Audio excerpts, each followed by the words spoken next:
المرشح لرئاسة نادي الزمالك عضو مجلس الشعب، اللي كان بيحاول يدخل النادي ومنع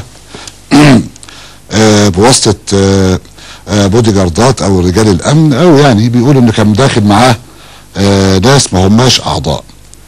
ايا كان الموقف، هذه الصورة ليست يعني مش جديدة على نادي الزمالك، لكن بالتأكيد هذه احدى الصور المحزنة المؤسفة اللي اتوقع كما يتوقع غيري ان احنا نشوف غيرها في الايام اللي جايه. اذا كان الكلام ده يعني تم واحنا لسه بنقول يا هادي، فما اعرفش ايه اللي ممكن يحصل بعد المساله ما تسخن، ويا رب كلامي ما يكونش كلام.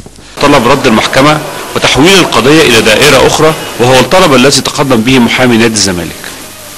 اترفض طلب الرد وتغريم ممدوح عباس 24,000 جنيه غرامه، ومصادرة الكفالة اللي دفعها 12,000 جنيه، لأن ما ورد في طلب الرد كما ورد في حكم المحكمة الغرض منه المماطلة علشان يفوت الفرصة عليها للتقديم للترشيح.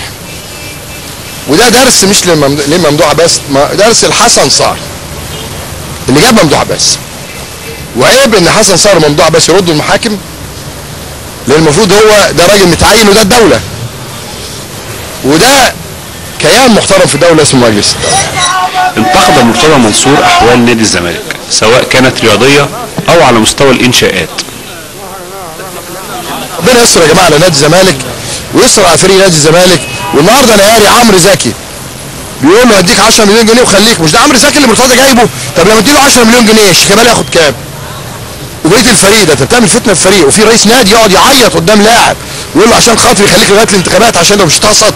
ده كلام يا جماعه؟ ده رئيس النادي، انا اللي اتحكم في اللاعب مش اللاعب اللي يتحكم فيا. تقول لي راجل بيقعد يجيب حسن شحاته يعمل له حفله تكريم متاخر ساعتين، وبعدين فجاه الكاميرا تيجي عليه بيتعيط ليه؟ يقول لك اصل حسن شحاته، افتكرت حسن شحاته مات.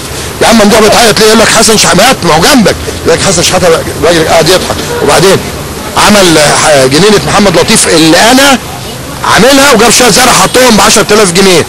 فخالد لطيف واقف اللي هو بيعيط، قال له بتعيط ليه؟ قال له اصل الكابتن لطيف مات. قال له ده جدي مات من 30 سنه. هو ايه يا جماعه؟ وبعدين خدنا الكاس بيعيط، بتعيط ليه؟ انا مش فاهم. في رئيس نادي كل شويه يقول لك اصل هو مرهف في الحسن.